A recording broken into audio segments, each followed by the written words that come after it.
कोई बदल देता है तो कोई बदल जाता है। अब देखना ये है कि कौन किसके हिस्से आता है।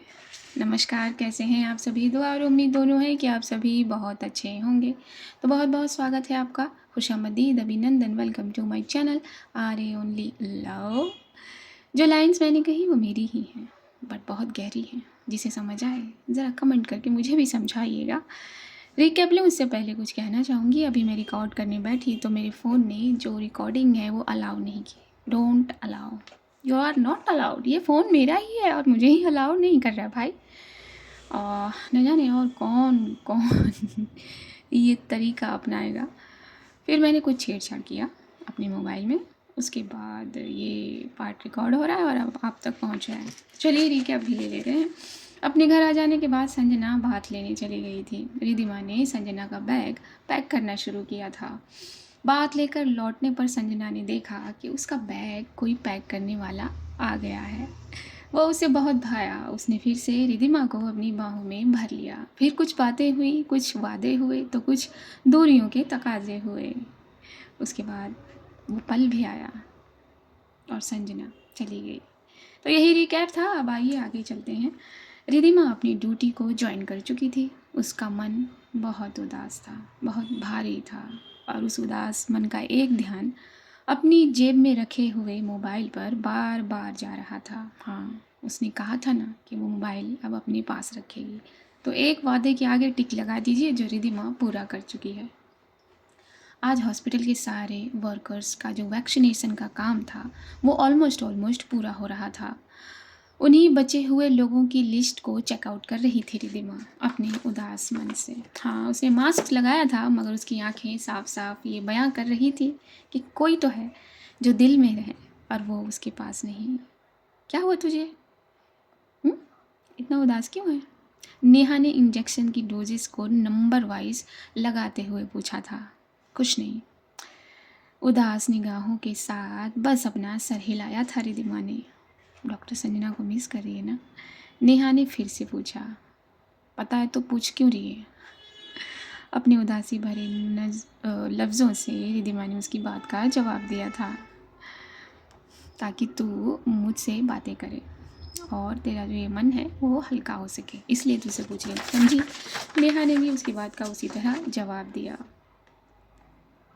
और अपने कंधे को रिधिमा के कंधे पर धकेल कर मारा, जिससे रिधिमा मुस्कुरा दी। वैसे डॉक्टर संजना का काफ़ी बोल्ड डिसीजन था ये, वरना आजकल की जो नए नए डॉक्टर्स बनते हैं वो सब एक ही चीज़ चाहते हैं कि उन्हें कोई प्राइवेट और मल्टी फैसिलिटीज़ वाला हॉस्पिटल मिले और बस उसमें जाके वो अपनी आराम से ज़िंदगी जिए, ना ज़्यादा काम करना पड़े, ना ज़्यादा सर दर्द लेना पड़े, और बैठे बिठाए सारी फैसिलिटीज़ मिलती रहे, तनख्वाह और बस बैंक में डिपॉजिट होती रहे। लेकिन डॉक्टर संजना ये तो उल्टी धारा ले गई। नेहा ने बारकोड्स को निकालकर वाइज पर लगाते हुए कहा था, यू आर राइट, वो सबसे अलग है। रिधिमा की उदास आंखों में मुस्कान छलकी थी अपनी टेडी की तारीफ सुनकर। और प्यारी भी है ना? नेहा ने फिर छेड़ा था। तभी फ़ोन की आवाज़ हुई थी। रिधिमा ने फट से अपना हाथ जेब की तरफ वाइब्रेट होते हुए फ़ोन पर बढ़ाया था। रिलैक्स रिलैक्स, मेरा फ़ोन है। नेहा ने अपने बजते हुए फ़ोन को रिधिमा के सामने किया था। माँ का फ़ोन। माँ, अभी मैं ड्यूटी पर हूँ ना।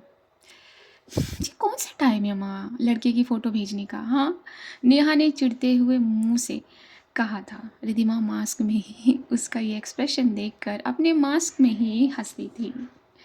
वो माँ, ठीक है मैं देख लूँगी, आप अभी आप मुझे काम करने दोगे या नहीं? नेहा ने फिर फ्रस्ट्रेट होकर कहा था और फ़ोन कट कर दिया था। क्या हुआ? तू इतना मुंह क्यों बिगाड़ रही है? माँ का ही तो फ़ोन है। हाँ, तू ही तो चिल्लाती रहती थी ना कि कोई पार्टी नहीं मिल रही, कोई पार्टी नहीं हो रही जिसमें मैं तैयार हूँ। ले, माँ ने तैयारी कर दी है अच्छे से, तुझे अच्छे से तैयार करने का रास्ता बना रही है माँ। रिधिमा ने भी मौका नहीं छोड़ा था नेहा को टीज करने के लिए। अरे यार बस कर। इस लॉकडाउन में इस लॉकडाउन में कौन सा लड़का आता है देखने, हाँ, और कौन पसंद करेगा। हालत देख रही है हम लोगों की, भूत बने पड़े हुए हैं। इस पैंडेमिक में रिश्ता कौन बांधेगा, ऊपर से हमारे साथ, जो हमारा ये प्रोफेशन है। पता चला जो 7 फेरे करके ले गया, वो फिर 7 इंजेक्शन ले रहा है। अरे रे रे, तो पैंडेमिक में भी बहुत सारे फ़ायदे हैं नेहा। पता है तुझे लोगों को कितना फ़ायदा हो रहा है, हो सकता है तुझे भी डिस्काउंट मिल जाए। अरे दीमा ने कहा था, हाँ मुझे, मेरा तो नहीं पता, लेकिन जो मुझसे शादी करेगा उसको ज़रूर मिल सकता है डिस्काउंट। और ये दोनों ऐसे ही हंस दिए थे अपनी बात कहकर। लेकिन वैसे तुझे तो बहुत बड़ा डिस्काउंट मिला है ना, नेहा ने फिर छेड़ा। हाँ हाँ बिल्कुल बिल्कुल ठीक कह रही है, तो मैं अग्री करती हूँ तेरी इस बात पर बेटा। आने दे, फोटोज़ आने दे, फिर मैं तुझे बताती हूँ। और ये दोनों अपने काम में अपनी ही मस्ती भरी बातों में आगे बढ़ गए थे। बस यही तो एक चीज़ थी ना, कि जो आपके कुलीग्स हों वो आपके इस बहुत मुश्किल वक्त में आपके साथ ऐसे रहें। ये कुलीग्स भी किस्मत वालों को मिलते हैं। संजना ने अपनी कार अंदर पार्किंग में लगा दी थी और लिफ्ट लिए आगे बढ़ी थी। हॉस्पिटल बेड से ज़्यादा यहाँ लोग थे। ये गवर्नमेंट हॉस्पिटल पूरा भरा हुआ था। संजना ने ये देखकर फट से अपने मास्क को टाइट किया था। हाँ, उसे रिधिमा की बात अच्छे से याद है। ओपीडी को क्लोज तो कर दिया गया था, मगर वो ओपीडी किसी इमरजेंसी से कम नहीं लग रही थी। एक्सक्यूज़ मी, ये एडमिनिस्ट्रेशन ऑफिस कहाँ होगा? वहाँ खड़ी एक नर्स से संजना ने पूछा था। फर्स्ट फ्लोर, उस नर्स ने जवाब दिया था अपनी इंडेक्स फिंगर को पॉइंट करते हुए। संजना ऑफिस पर पहुंची थी। उसने डोर नॉक किया था। डोर पर बड़े बड़े बोल्ड लेटर्स में लिखा हुआ था, डॉक्टर मिश्रा। अपने टेबल के आगे बड़ा सा शीशा लगवाया हुआ था मिश्रा जी ने, और बहुत दूर करके एक रस्सी बांधी हुई थी जो गेट के अंदर घुसते ही पड़ गई थी। और उस रस्सी के बाद बहुत दूर पर उनका टेबल था, उसके बाद एक शीशा था, फिर उसके बाद 2 हाथ की दूरी पर एक चेयर थी जो उनकी थी। बहुत बड़ा कमरा था, लेकिन सिर्फ मिश्रा जी के ये जो प्रिकॉशन थे उन्हीं सब के लिए, बाहर आने वालों के लिए। एक हाथ की दूरी थी, एक हाथ की जगह थी जहाँ आप खड़े हो सकते हैं। और संजना वहीं खड़ी थी। वाह भाई वाह, गजब की प्रिकॉशन है। संजना मुस्कुराई थी ये अपने मन में कहकर। तभी मिश्रा जी सामने हुए थे, कमरे के दूसरे छोर पर। एक छोर पर संजना थी तो दूसरे छोर पर मिश्रा जी। हाँ, क्या बात है, क्या काम है? कोविड में इधर की उधर दुनिया हो गई थी, मगर पान मसाला अपनी जगह पर था, अपनी जगह पर टिका हुआ। और वो जगह क्या थी? लोगों का मुंह, और क्या। तो मिश्रा जी इससे कैसे अछूते रहते? वो डॉक्टर का नाम होल्ड जरूर करते थे, मगर एक एक भी काम वो डॉक्टर वाला करते ही नहीं थे। हाँ, सॉल्ट्स, ड्रग्स यानी मेडिसिन और इंजेक्शन के बारे में बाखूबी जानकारी रखते थे वो, मगर हाथ पर चलने वाले जो डॉक्टर्स के काम थे उनसे बहुत दूरी रखते थे। शायद उन्हें आलस आता होगा, है ना। हाँ, और जब सरकारी ठप्पा लग जाए तो फिर कौन ही रोकने और टोकने वाला होता है कि नहीं। हाँ, तो कुछ मिश्रा जी का हाल ऐसा ही था। गुड मॉर्निंग डॉक्टर मिश्रा, मैं डॉक्टर संजना, संजना ने कहा था। दूरी तो इतनी बनाई हुई थी कि कैबिन में, मगर मुंह पर मास्क नहीं था मिश्रा जी के। अरे हाँ, आपकी ही जॉइनिंग है थी ना आज, जाइए जाइए ड्यूटी करिए अपनी।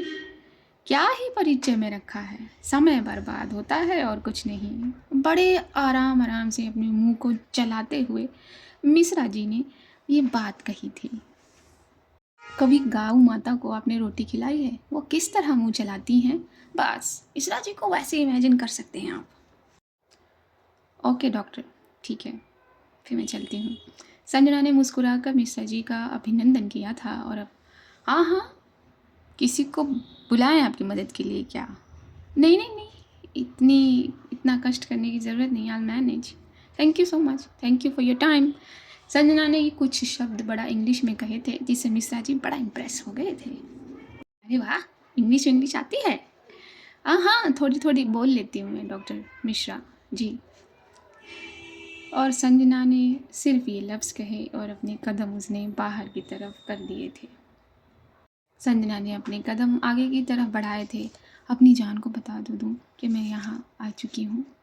अपने आप से ये कहकर संजना ने फ़ोन निकाला था जेब से।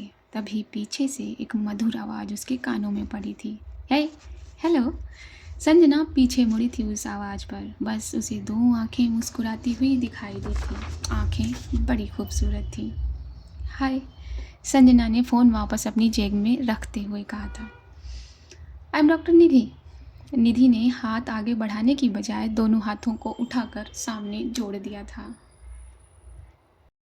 I am doctor Sanjana. Sanjana ने मुस्कुराकर उसके जुड़े हुए हाथों को कॉपी किया था। न्यू वन ना? डॉक्टर निधि ने पूछा। Yes, new one. और ये दोनों बातें करते करते आगे बढ़ने लगे थे। लेकिन इस पैंडमिक में जॉइनिंग बड़ा ख़तरनाक फ़ैसला लिया है आपने मिस।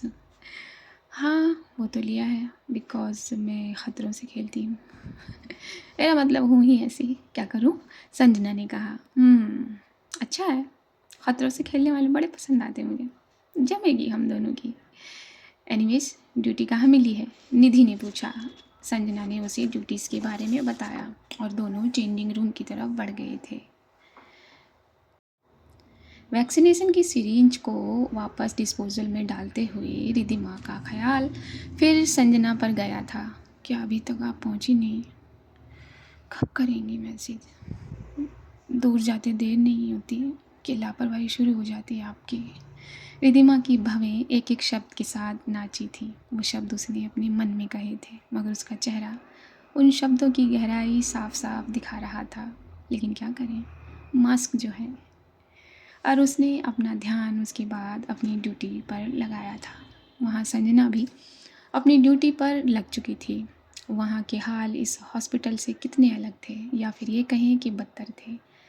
10 मिनट के ब्रेक पर जब संजना ड्यूटी एरिया से लॉकर रूम की तरफ बढ़ी थी अपना मोबाइल पाने के लिए, तो रास्ते में एक औरत के ज़ोर ज़ोर के रोने से, एक औरत के ज़ोर ज़ोर से चीखने से उसके कदम रुक गए थे। वो रो रो कर कुछ कह रही थी और उसके ठीक आगे उसी का हस्बैंड था। उसकी बॉडी पर जगह जगह छाले पड़े हुए थे, वो भी बड़े बड़े। संजना की आंखें उस पर पड़ी तो उसकी आंखें वहीं रुक गईं और फटी की फटी रह गईं। और उसकी आंखों में भाव जो था वो बड़ी हैरानी का था। उसने अपनी आंखों को बड़ा किया, फिर छोटा किया, एक सस्पिशियस अंदाज में। शायद उसने इस तरीके का मरीज पेशेंट कभी देखा नहीं था। What the hell?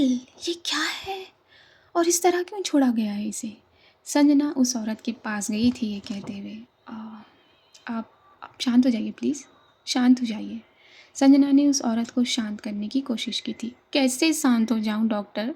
देखो क्या हाल बना दिया है मेरे पति का। और और अब इन्हें छूते भी नहीं और हमें निकाल दिया है। उस औरत ने रो रो कर अपनी टूटी फूटी बातें कहना शुरू की थी। संजना ने फट से उस आदमी की नब्ज़ को पकड़ा था, जांचा था।